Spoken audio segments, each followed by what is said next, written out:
Thank you, everyone, for joining us. It's quite a pleasure to have you all on board. We're very excited, and we hope that Kessia Rust, who's working with the Center for Affordable Housing Finance in Africa, will be able to join us in just a little bit. So before we get started, let me get through some of the online logistics for today's session. Today's webinar is organized by IFC, private sector member of the World Bank Group. The webinar will be recorded, and the presentation and recording will be shared on the landing site from which you initially registered. You can use the chat feature during the webinar to ask any questions. I'm just going to make sure I have the chat feature visible to me. And we will have a chance at the end of the webinar to answer any of your questions. For today, our learning objectives are to understand the need for green and resilient housing, to analyze the profit and loss statement for a typical residential developer, to understand the benefits of green mortgages, and illustrate the business case for green and resilient housing with case studies from emerging markets. And finally, we will take a look at what we're calling New Frontier, net zero carbon and resilience homes. My name is Rusmir Music. I'm an operations officer at IFC, and I consider myself a global expert on green buildings finance. So to get us started, I will introduce IFC and our work in this space. IFC is a member of the World Bank Group that is focused on private sector solutions. When it comes to housing, the World Bank Group covers the entire value chain from public and private sector sides. IFC is primarily an investor in the private sector part of the housing value chains. But as part of the World Bank Group, we're also able to deploy advice, and this can be to developers, banks, national and subnational governments, in order to create the right enabling environment for investments. IFC has a long-standing comprehensive program for green buildings, and we are recently adding components for resilience as well.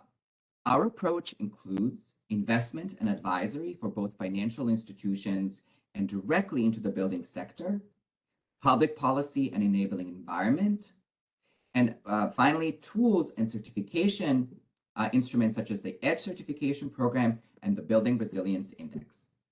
Our fiscal year 2023 was our best year ever, with $2.5 billion invested in green buildings, much of it actually flowing through local financial institutions toward housing.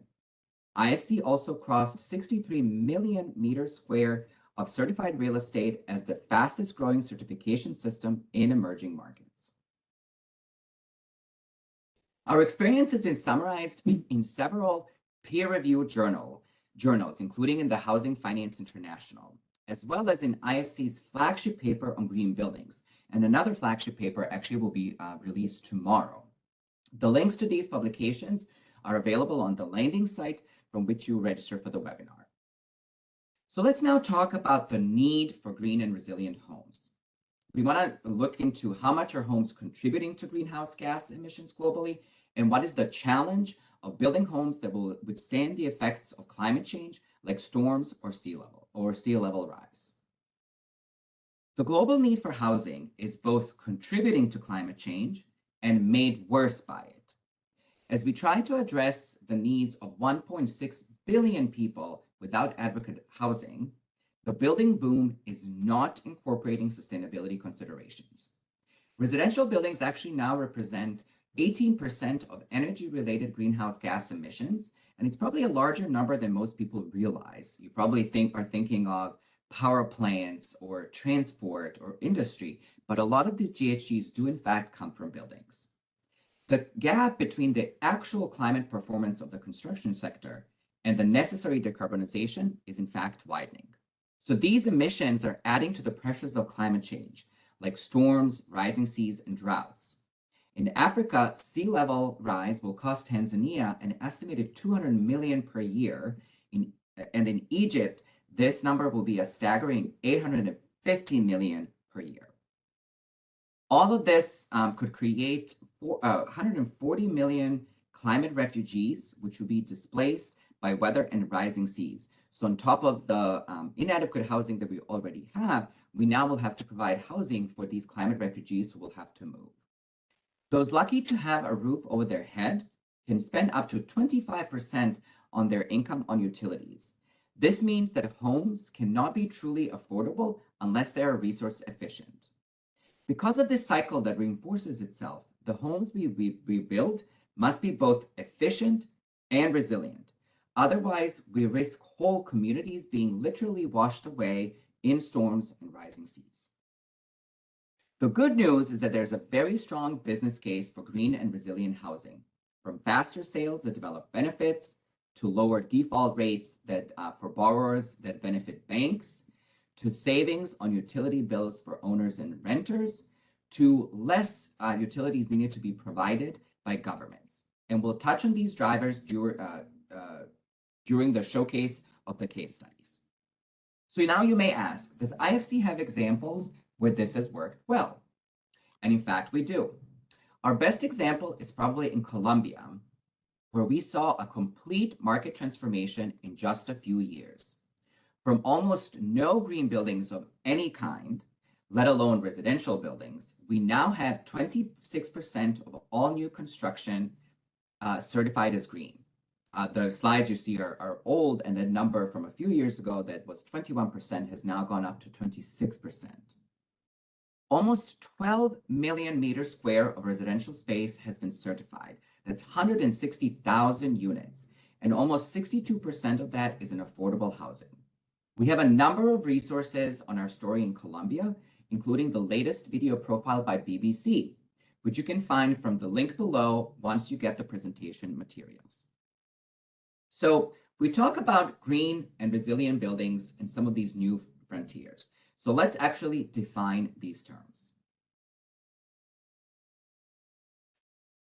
Clients that I speak with are often surprised that the definitions for green buildings, and this is inclusive of green homes, actually have been set for many years now. The definitions for resilience are still a bit of work in progress, but we have been working in the green space for many years. These definitions are set by bodies such as the International Capital Markets Association and now the EU as part of their green finance taxonomy. There are common elements across these definitions, which is that a green building must, 1, be certified as green under an internationally recognized green certification standard, 2, show at least 20% better performance over the local baseline, and 3, be able to quantitatively report impact metrics. Today, we're focusing on buildings that have reached 20% efficiency cutoff, but we'll touch on net zero buildings which are fully powered by renewable energy. Now that we have established some context, let's get into the meat of the matter. We mentioned that we look at the profit loss of a typical residential unit, so let's walk you through what that actually looks like. So here you can see the breakdown of costs and profits for about a $50,000 residential unit. The developer's biggest expenses are the cost of construction, then the cost of land and infrastructure connection, there's the cost of sales, and the construction loan repayment to the local bank. All that leaves usually a 20% margin for the developer. This is another way to look at that profit and loss waterfall. On a 50,000 USD sales price for the unit, the developer gets about 10,000 US dollars. These are, of course, indicative numbers, but likely within the right order of magnitude for emerging markets. We do have the ability to rerun these numbers based on the specific data for a given country, and we can convert the numbers also to local currency. In our case study database, we do have examples of green homes that are sold for far less, down to 10 to 15,000 US dollars, which is probably much closer to a true definition of affordability. Now, most developers believe that green housing makes no returns for them. They believe that the incremental cost increase to building green is very high, up to 20%. And they believe that incremental cost is simply lost to them, it's too high, and it will negatively impact their bottom line. But what we are proposing, based on the case studies we collected and in the articles I mentioned that we already released, is to look at the green housing as a return on investment. If a developer adds green components to their normal construction, can these costs be minimized? And can there be mechanisms from government incentives to faster sales to green finance instruments that actually make green construction more profitable for the developer? We'll also look at the same side of the story from the point of view of the banks. Are there financial instruments that make green mortgages actually more profitable for financial institutions? See that Kessia is trying to connect, but I'm not sure she's in yet. So we'll see. Kessia, feel free to come in and test your audio. Let's break down these costs one by one. First, of course, I mentioned that developers perceive high costs, but these costs are actually lower.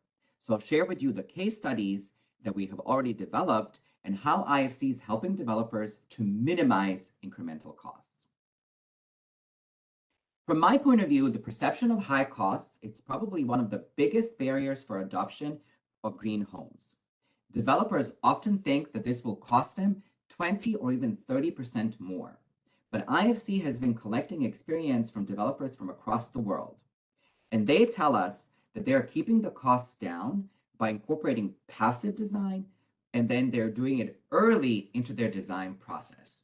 So in reality, to reach the green building definition, the costs are less than 1%, as you can see from the overview of these case studies and many more that we have on the IFC website.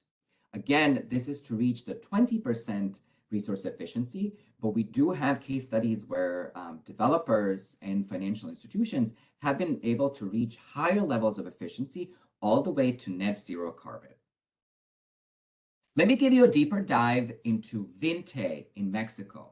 And this illustrates how planning lower costs, but going green actually helps you to access international green finance. Vinte builds entire affordable communities. They include hospitals, parks, and schools, and these homes are selling for about $20,000 US. Vinte financed this work in part through a green bond listed on the Mexican Stock Exchange. The bond had 50% more interest than the funding needed by Vinte. And this demand from investors, this crowdsourcing of investors looking for green projects, is actually what leads to better finance, including in many cases, lower interest rates for the developer. Vinte also got international acclaim by landing on Fortune magazine's profile of companies that are changing the world. IFC is helping developers incorporate efficiency into their planning through our free Edge software. For every green measure, Edge shows the incremental cost as well as the payback period, so the developers can understand where they can focus their efforts. Today is not a technical training session for Edge, but please do know that you have a lot of resources available on the edgebuildings.com website. This includes short training clips from our YouTube channel. You can see about a 6-minute training video on how to reach to the Edge standard.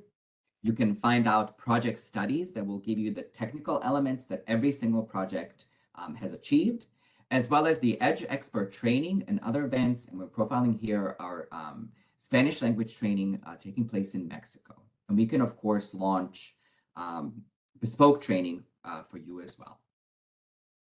So to recap, the green standard can be reached at much lower incremental costs using the power of the Edge software. The cost, however, is still not zero. So let's talk about how developers can recoup that investment. One of the benefits of working with IFC is our marketing toolkit and the marketing help that we offer all of our Edge certified projects. We help clients position themselves with a differentiating product in their country and on their market. Even though the demand for housing is quite high, the purchasing power of buyers can be quite low. So in the end, this ends up being a very competitive market where every bit of differentiation helps.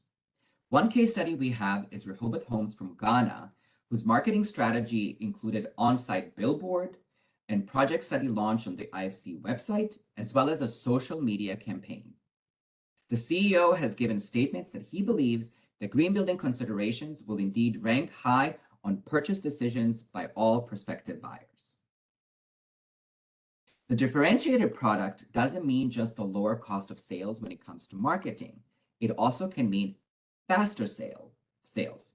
In Mexico, Casas Crea, which is a project invested by an ESG-minded investor, Paladin Realty, increased the speed of sales, and this was despite the COVID-19 pandemic. So again, having a differentiated product helped them sell their product faster.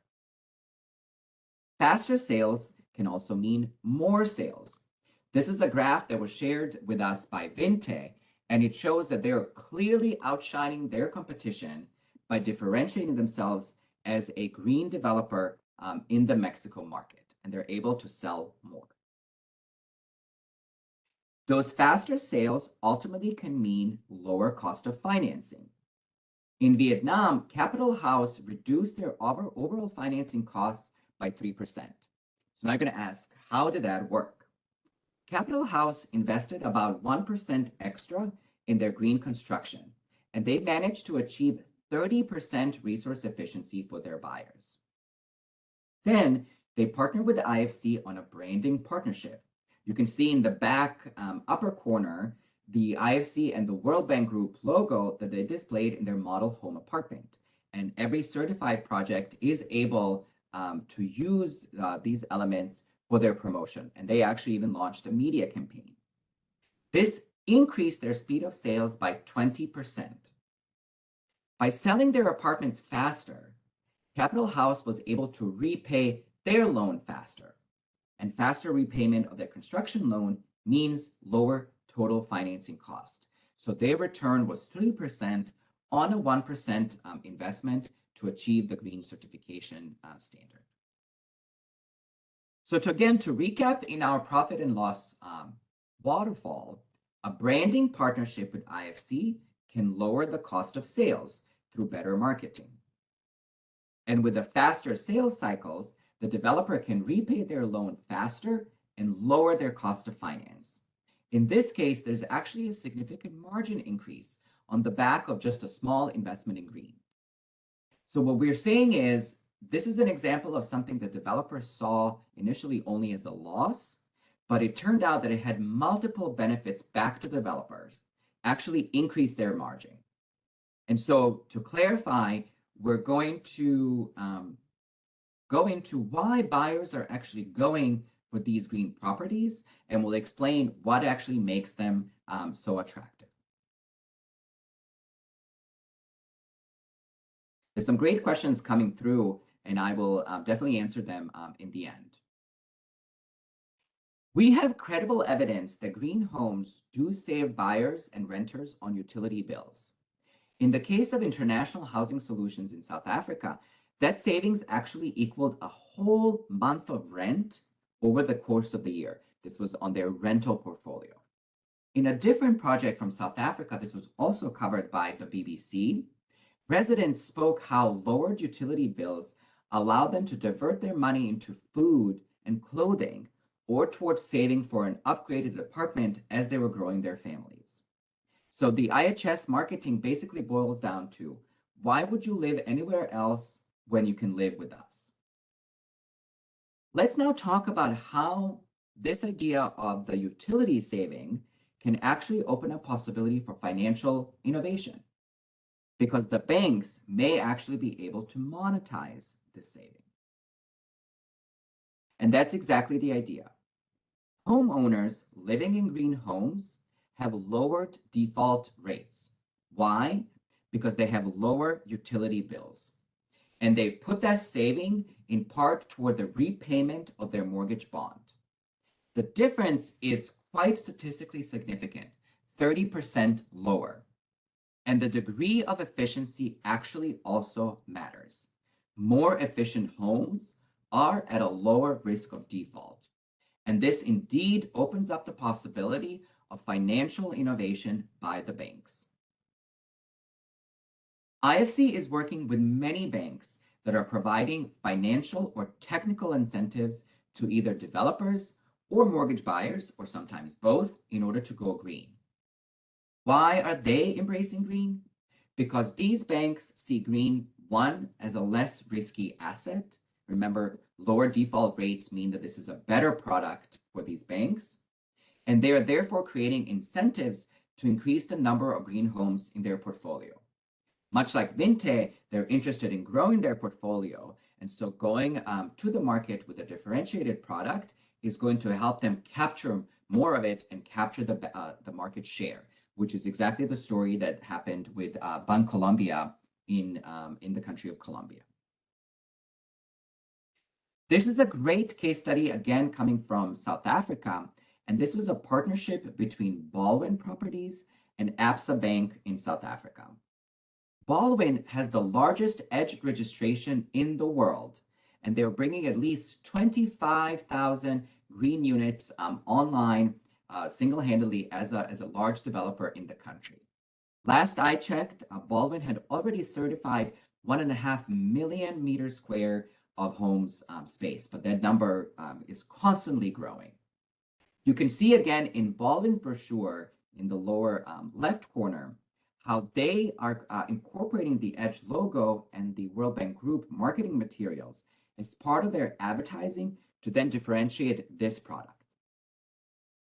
Once Baldwin started bringing these properties online, Absa Bank saw this as an opportunity and then partnered with Baldwin to create the first green mortgages scheme in South Africa.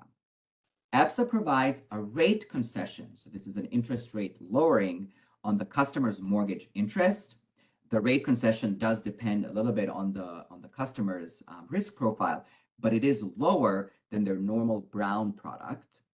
They provide cashback on some products and services, and probably most importantly, they're providing access to financial planning consultants to help the buyers understand what it means to live in a green home and how they can then monetize this and move it forward.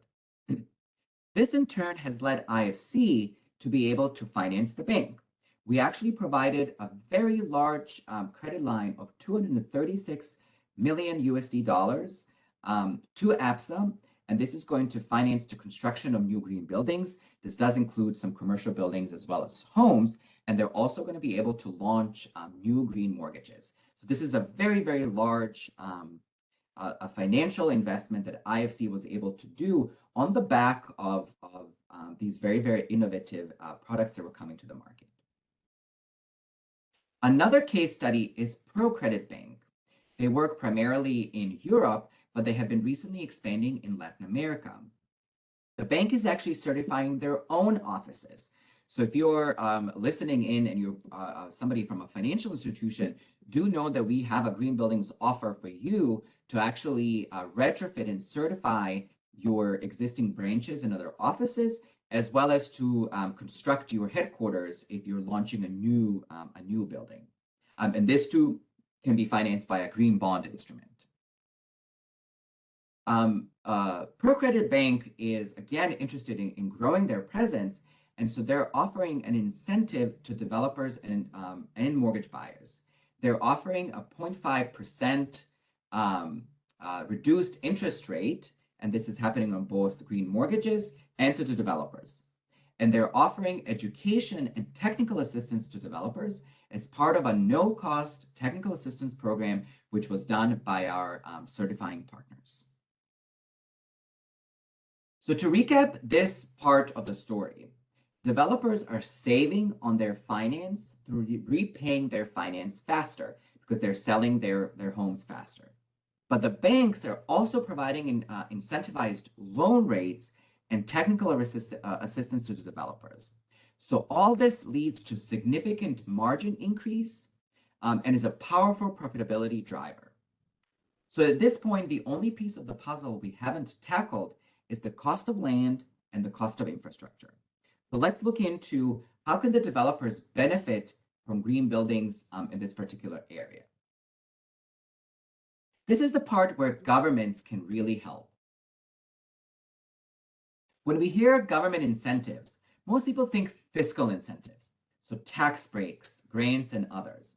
But we also know that governments do have constrained budgets, and they may not be able to release or to deploy fiscal incentives because they're going to eat into their very, very precious budgets. But instead, governments, and this is done on both national and local level, can deploy non-fiscal incentives. So you can see that we have a growing list of examples from across the world of both fiscal and non-fiscal incentives. And again, the links to these case studies are available from our website, as well as from the Global Alliance for Buildings and Construction, which was looking at case studies not just in emerging markets where IFC works, but also to look at lessons learned from developed countries that could be deployed in emerging markets.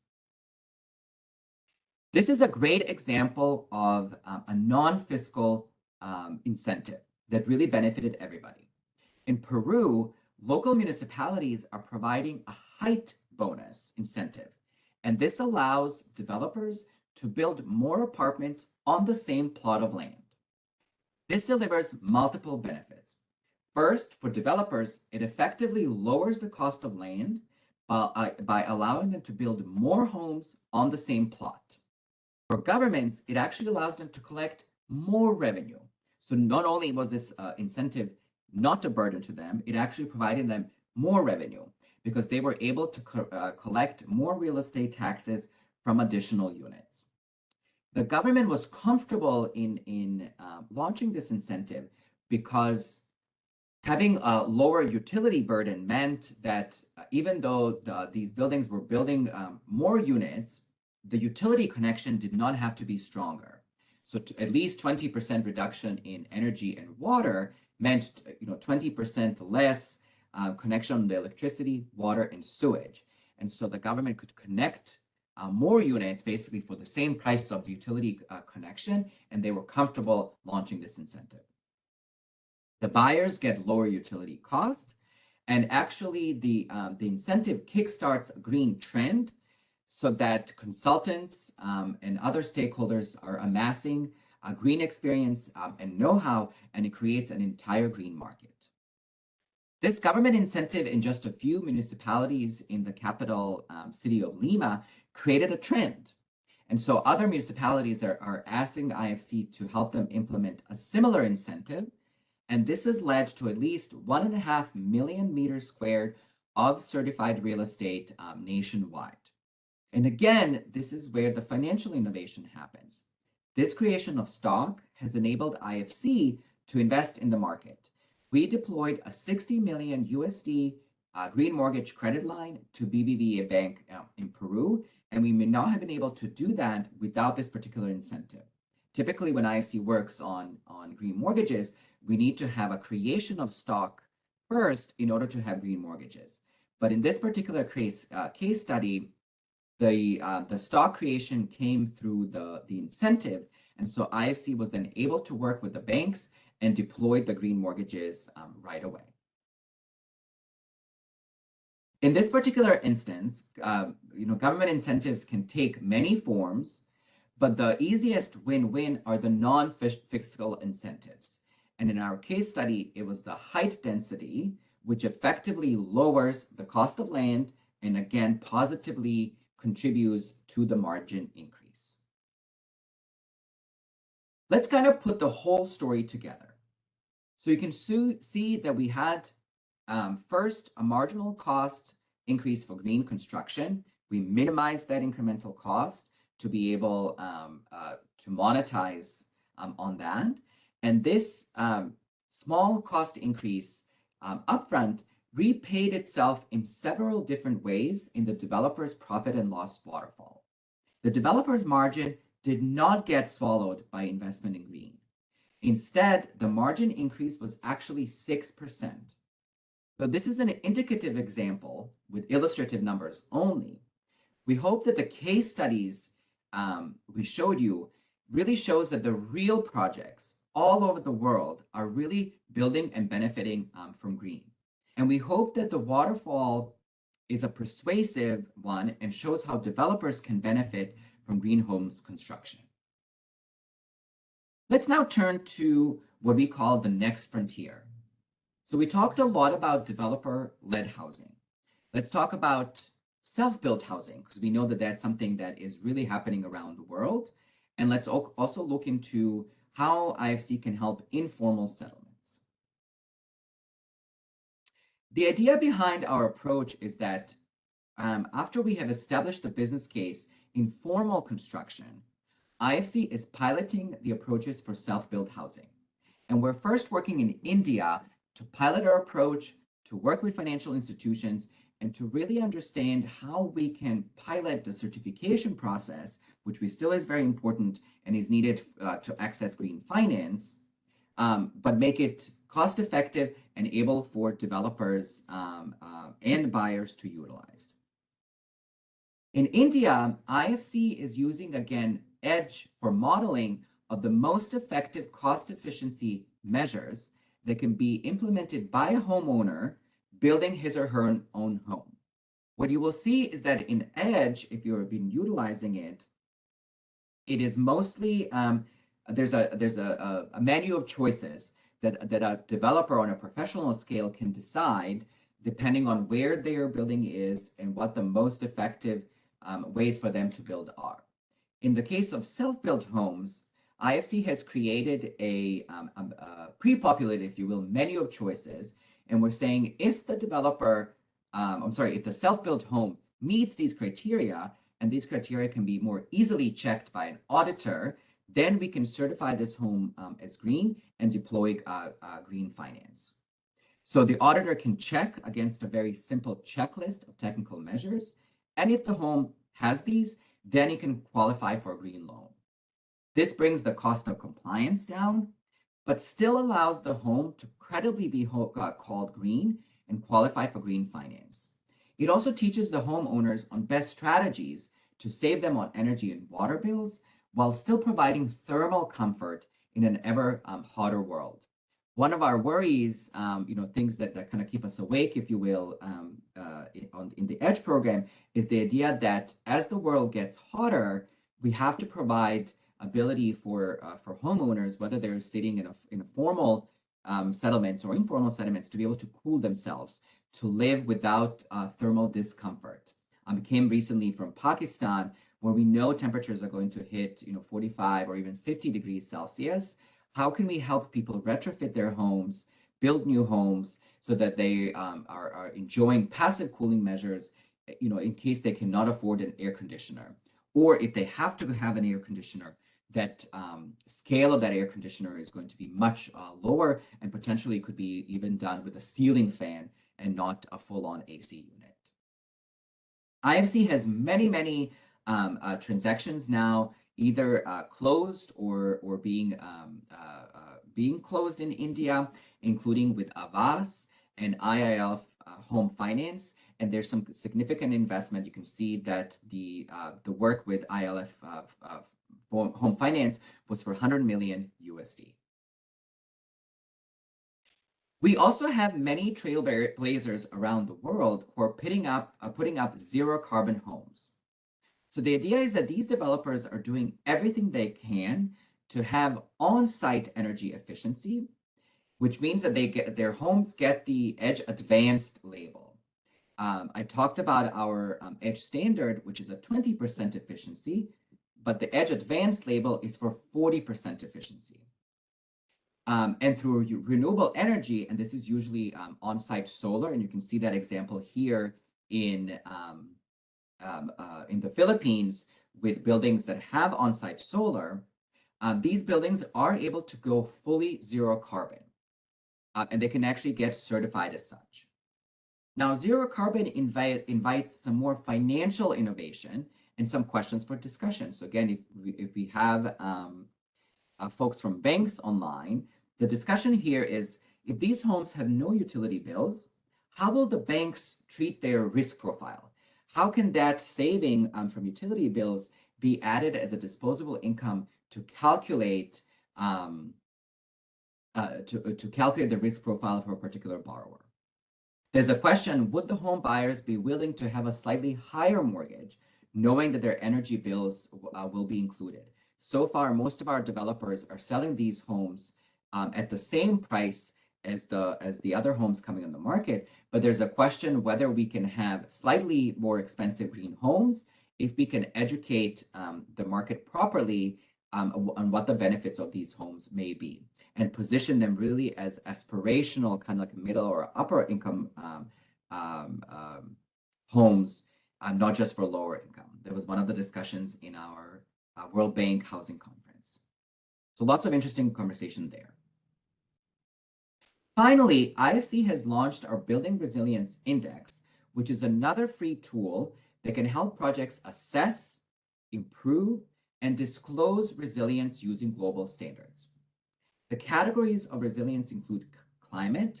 So the climate change, as we know, is causing wind, water, fire, droughts, but also includes geoseismic risks like volcanoes in Philippines where we're working, or earthquakes. This work is still fairly new, but we have a number of developers, particularly in the Philippines and now in the Caribbean, some of the most risk-prone countries in the world, who have pledged to make their projects more resilient. So to wrap up before we go into questions, let's take a look at what the impacts have been for IFC programs on the ground. As of June this past year, IFC has certified almost 30 million square meters of residential space in emerging markets, out of which about half is for affordable housing. This is in the context of 63 million meters square of space overall that we have been able to certify. These are quite impressive numbers from a number of our countries, and we're always looking for more partners to help us implement. Actually, I think some of the questions coming online are about how we can partner in certain countries. As we start to look through the questions, this is a reminder that the webinar was recorded. The presentation and the recording will be shared with you shortly. For any of you joining us from Africa, even though our colleagues were not able to connect due to technical details, there's some fantastic resources from the center, as well as a Africa Union for Housing Finance conference, which is taking place at the end of the month. So I'll stop sharing here, and I will turn over to your questions, which were coming through in the chat. And please feel free to submit more questions as well.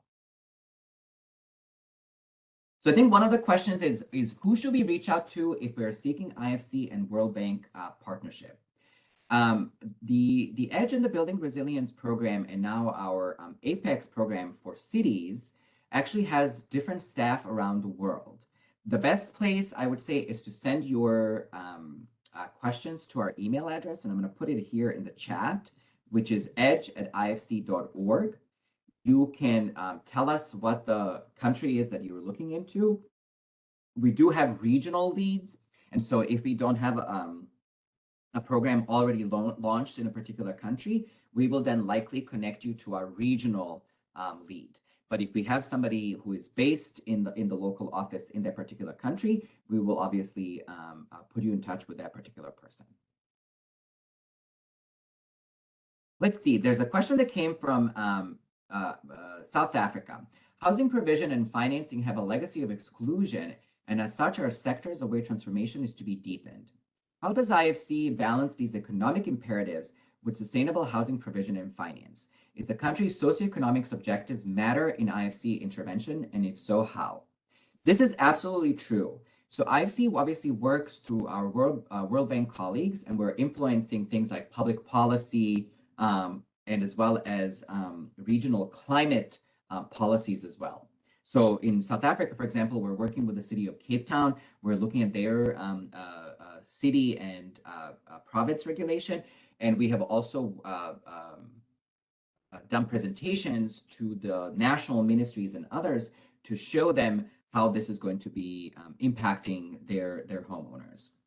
The idea behind it, and I'll repeat this, remember, for low-income housing and even in affordable housing, 25% of the disposable income of the home renter or homeowner actually goes to utilities. So, if we can lower those utility bills and do it fairly cheaply in a way that deploys passive measures and others, or even to go further and to look into solar or other measures, we're going to be saving a significant chunk of the residents on their utility bills. And that's the whole idea behind this, is that climate change isn't just this long-term prospect that we're looking into. We're looking at immediate savings for the residents, whether they be renters or buyers, or even in social housing, because otherwise, can we really call it affordable housing if we're giving somebody a home, but their utility bills are actually very, very high? This is one of the reasons that the EDGE program has been so successful with the developers, because it's very data driven. It actually shows how much will the house be able to save when it comes to utilities, energy, and water, and what is the upfront cost to the developer to be able to do that.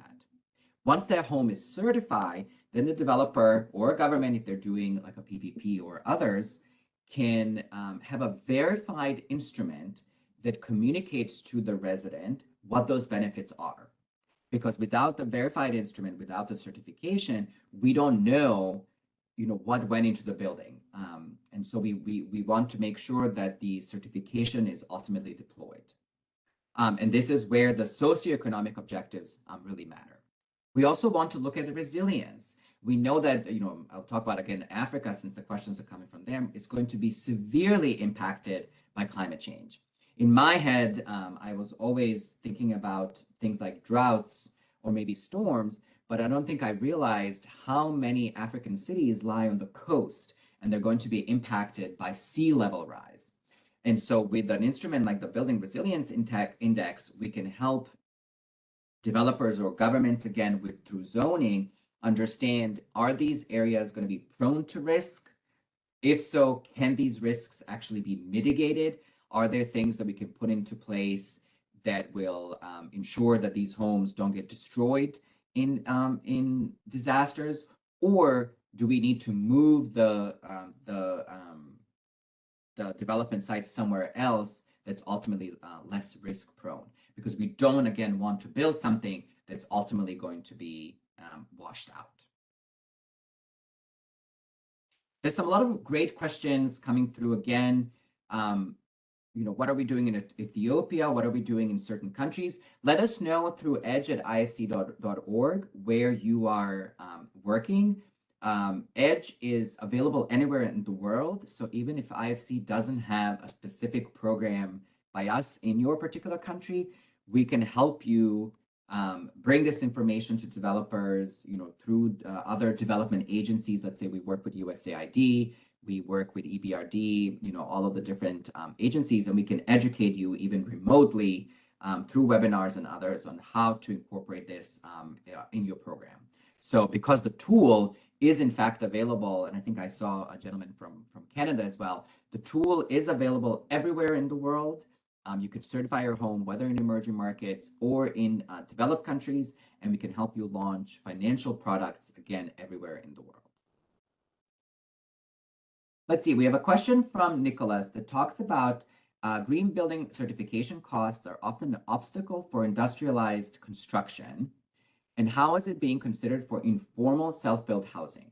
Are green building incentives or aids being considered without green building certification, such as technifying self-building techniques or promoting efficient systems or materials? There's a lot of layers to this question. So let's kind of start with the certification costs. IFC for formal developments has really brought down the certification costs much lower. So this has been the obstacle for some of the certification instruments that have gone online before us. And because they came from largely industrialized countries, they were very comprehensive, and they were also potentially very expensive. It was not the cost of the green construction itself, it was the cost of the paperwork. So through EDGE and now through the Building Resilience Index, IFC has lowered that cost of compliance and the cost of certification. And that cost can be, let's say, $10,000 for a project. One of our projects in the Philippines, it was about $50 per residential unit to get certified. We do think that the certification is incredibly important, because otherwise, how is the buyer going to know what are you bringing on the market? With homes, let's say that have solar panels on the roof, or even if you're doing like, let's say, industrialized solar construction, you can see the solar panel. But with a green home, you don't know what went into the insulation. You don't know what went into the windows. You don't know about natural ventilation, right? You're just buying this property and you're going in blind, not knowing what went in. And the self-declaration by the developer, to me, is not enough, whether for the buyer, and it's certainly not enough to do green finance. The certificate is the instrument that connects the investor, the developer, and the home buyer. And because it's verified by a third party, so IFC works with the third party certifiers, and because it sort of brings the promise of the World Bank Group, because the certification is checked by the World Bank Group, there is comfort with all of those different stakeholders, including, let's say, governments, if they're going to launch a particular incentive program, that what was promised did in fact go into the building construction. And there's a check at design stage, and there's a check at a post-construction stage, again, to ensure that what was promised went in. All of the information I have said, from the developers included that element of certification and green homes. That 1% number included both. So all of the developers that we have worked with felt like this was a worthy investment for them, and that they actually would get that return on investment back to them in multiple ways. Enjoying government incentives, launching a green bond that's going to get them institutional investors. We have had projects that went on to the London Stock Exchange with a green bond. So there's been many, many different ways that we have helped the developers or banks access that fund. In many of our countries, we do actually deploy our incentives through IFC. We call this, is called our MAGIC program, Market Accelerator for Green Construction. So there's about 20 countries around the world where we have a dedicated program, and that program can deploy concessional finance that lowers that risk. It gets passed on to the developer, and it also involves technical assistance to both the bank and the developer. And again, we can help you access that if it's in the country where we operate. So that's, I think, kind of answering the question of the incentives or aids. And again, we can educate your local governments on how to deploy the incentive. And actually, our Latin America colleagues have already written their how-to manual. So if there are folks from national governments or local governments listening in and have appetite to launch incentives, including those non-fiscal incentives that would help the developers, we have a how-to manual that's going to be soon released publicly. Nicholas, your last question was basically for self-built housing. And the idea here is that, again, we're bringing that cost of compliance down. We have really greatly simplified the process. It's maybe more of an audit and not, a comprehensive, as comprehensive of a process as it would be when it comes to formal housing, because we have predetermined a checklist that a home has to comply with in order to be considered for green. So the auditor really just only has to check against that checklist and not the 30 other things that may be available to somebody doing formal housing. So this, again, is bringing the cost down. So we do have, lots of information. There are trainings online. I'll give you the in the link at the end calendar of all of our trainings, so that you can again join this, whether virtually or we're able to do this in person in your country. I hope that answered your question. I'm sticking through, and I can go in the end and look at it. One of the questions is, this is from Matt, about the APEX program. So APEX is not yet fully publicly available. You can see some demos through APEX Cities. That's the website. And again, I'll drop it into the chat at the end. APEX is still somewhat under the development, and we do want to work with our kind of technical expert team in order to do this process. The way that Apex is different from Edge is, and it's more comprehensive, is it looks at on a city level, and it looks at across buildings, waste, water, and transport. As you can imagine, we have been able to simplify the process for one particular building, but to do it on a city level across 4 different categories is a little bit more complicated. And so the idea with Apex is that IFC will work with city officials.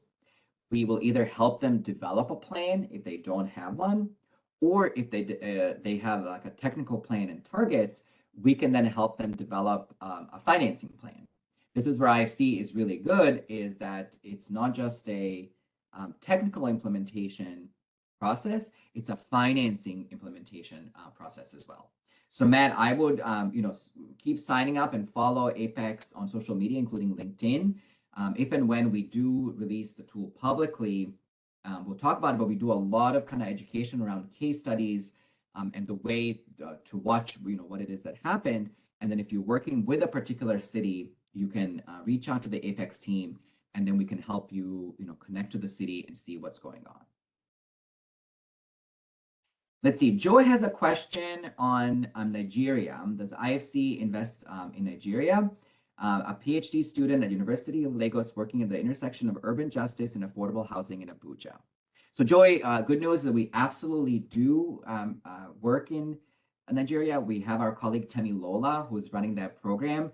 IFC has presented before. I think Nigeria hosted the West Africa Property Investment Summit, and the MAGIC program is available in Nigeria to be deployed for incentives through local financial institutions. So I know that we're actually working with some student housing to be certified.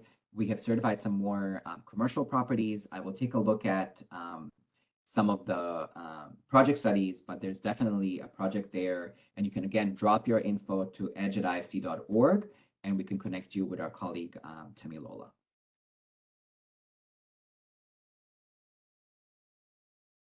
Let's see, Nicholas had another question on energy and water efficiency translate directly to lower operative costs, which is reduced utility costs. And how does the reduction of embodied carbon benefit the final user or developer? Here in Latin America, the consideration of upfront carbon and resiliency are yet to gain importance in green building. This part is probably not yet benefiting the final end user, but it's something that IFC finds to be very, very, very important. And again, we approach it as something that could be beneficial to the developer because you're ultimately using less material or better material. A lot of what we look into is, adding additives to cement, trying to see what else can be done with steel and others that's going to ultimately benefit the developer. So the energy and the water is in fact directly benefiting the end user. The carbon story, the embodied carbon, not so much, but we think for the overall story of climate change, it was something that we felt really compelled to tackle because again, we are going to risk the effects of climate change and getting all of those different developments destroyed and ultimately in storms or droughts or not having enough water. So Nicholas, you can take a look. We recently switched the EDGE methodology from embodied energy to embodied carbon, partially because some of the carbon emissions in the construction industry are not actually from the energy itself, it's from the process, from the cement and others. And so there's a really great webinar available on our YouTube channel, and I'll drop that into the chat before we are done, and I'll put it in our recap materials that's going to show you how IFC is thinking through embodied carbon, what the benefits may be, and what are some of the technologies that developers can use to switch their work into the lower carbon materials. Let's see. There's a question from Robert from Serbia. What is the selling pitch for commercial developers who does not need extra financing or financing at all in developing countries with very active real estate market? Could we somehow make Turning Point in bringing EDGE to their attention and pursue them to use it, changing their perception that every certification is just a cost, not investment, and with no added value to their investment, which of course is not true. And we're talking about markets where the demand is still much higher than the supply. So Robert, I think, on the commercial side, looking apart from residential, the story to me is attracting better finance, so they may be able to get their interest rate lowered in the local market, or it is to attract international tenants who are going to be wanting to be living in these buildings. We have one example of a shopping center in West Africa that was able to refinance their loan. They were the first green buildings project in West Africa, and they refinanced their loan, and they lowered their interest rate by 1.5%. Who would not want that, right? So even if you don't need necessarily finance, if you're looking at anything, why would you not want to lower your cost of finance in that particular way, no matter what that financing is coming from? On the residential side, again, the idea is that IFC can help with the differentiation, and maybe we will increase their speed of sales. So, you're talking about the demand is still much higher than the supply, but the differentiated product with just a little bit of an investment, we really think can help out anybody. So I think the story there is that we can help you. We can really take a look at what are the pressure points for those developers. Are they working on the commercial, offices, shopping centers, or they're working on housing that's a little more, commercialized, and how we can help them differentiate this and put them on the international scale. The idea that, sometimes developers like at least attention and marketing, that we can take them to international conferences or other things, and maybe that's going to be their main pressure point. So I think we have to kind of really understand where we need to go and where their pressure points may be, and then we can develop a particular intervention that's based on that. Hopefully that answers your question. Let's see, Matt asks, this is, I think, an answer to Nicholas, so I can skip that one. One of the other questions from Henry is that Edge is an excellent tool, but feel that it's lacking the component to read geometrical data. Is this intentional, or have you plans to include 3D model components in the future? If it had this 3D aspect, then it would have been comparable or more superior than current emerging building information modeling tools. This is not my area of expertise, and I'm not sure if I have other colleagues online who can answer this. Henry, I'm going to try to ask this question offline, and then we can answer this. I'll find your email address, and I don't want to misspeak. But I do think that Edge went with simplicity.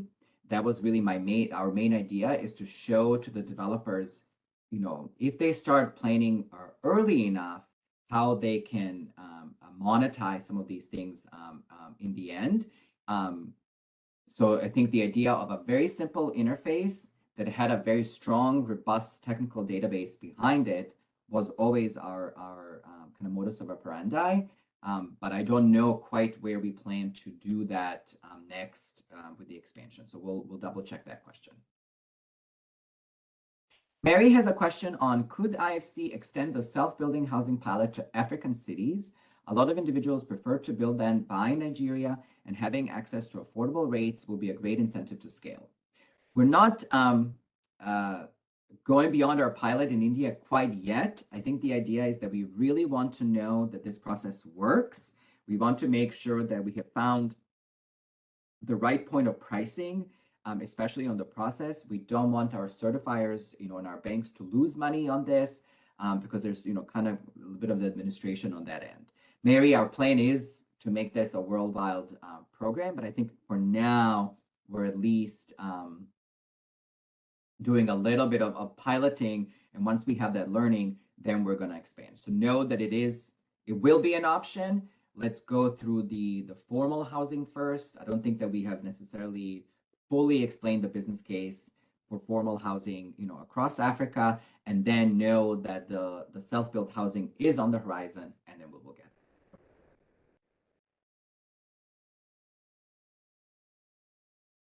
One of the question is, do we have any case summary report on how the application of EDGE certification in the development of commercial and public buildings has reduced the overall energy consumption and emissions? So we are sharing this data through some of our smart meter data. So you can see that in the presentation that we're sharing today. This was actually done on two separate, there was three different developments, all of which had two, an edge and a control, this is the word I was looking for. They have a control building. So there was a building that was built right before utilizing edge. And it was done in almost the same way as the building that utilized edge. So, same design. The building next door had a bit of the edge component. That building actually overperformed. The savings were actually more than what edge even predicted. And we are now doing these market maturity studies where we have gone to the developers and we have asked them information. And again, I'll share this in the recap of the to ask them, how well have the buildings performed once you actually built them? And most of them are saying that the buildings actually went above and beyond even what edge predicted. Because again, people living in these homes or even in the commercial buildings, started using them differently than they would a brown building, and so there was a bit of a going forward and further than what it was before. One of the questions again came on the presentation. So again, we will upload this hopefully by the end of today, if not by the end of today, then by tomorrow, to the landing site from which you registered. The presentation and the recording will both be available. The recording will also sit on our YouTube channel. And once those are ready, we are going to be launching this. We're going to send an email to everybody that will explain what this is like. Aisha is asking, how are the social and governance captured in our metrics? Is there a gender lens? Aisha, this is something that we're definitely now collecting more. We do have more information on, how many people are these homes benefiting? What is their particular profile? IFC is doing a lot more of that in our investments, because this is where we have more ability to kind of follow up with the program. There's a whole concept called Her Home that really shows that women mortgage borrowers are actually sometimes a better customer for banks because of their better savings. And so we're going to be partnering with our financial markets colleagues to do more of this information. We do have some anecdotal studies. In the Philippines, I heard that the homes that were done fully solar, because the buyers did not have utility bills and they were actually getting paid back through the grid, through net metering, they were able to put that saving and that extra money kind of through the, let's say, micro enterprise endeavors. And this was mostly being done by women who could then, launch like a mini business because they had a little bit of extra cash at their disposal that they wouldn't otherwise have. So we have some of this data, at least anecdotally, and it's something that we are absolutely looking to do more of. We have about 5 minutes left, and I'm going to try to find some of these links so I can share with them with you in the chat. But please, ask any questions. I'm dropping the Edge YouTube channel in here, and I'm going to drop to you under our page for user documents. You actually will find information for what we call market maturity studies. So I have to scroll a little bit under the research reports, and you will see that we have actually done this information and data collection in a number of different places. So let's say if I look at Colombia, it's a very comprehensive report that shows, how the buildings performed, how the different stakeholders did it, and then there is share my screen this way. This is the element I was saying. So this, I'm bringing this from the from the Edge website. A lot of the buildings actually said the predictive savings were actually higher than the actual to say that there was a better performance than expected. So there's a lot of really, really rich data here that will show you, what different stakeholders thought and how these buildings behaved. And we are doing this data collection. We now have it for Colombia and South Africa, what we call the Green Building Stakeholder Assessment. And then for the market maturity assessment, we have it for a number of the countries where we already work. These are the research reports. Any last questions from here?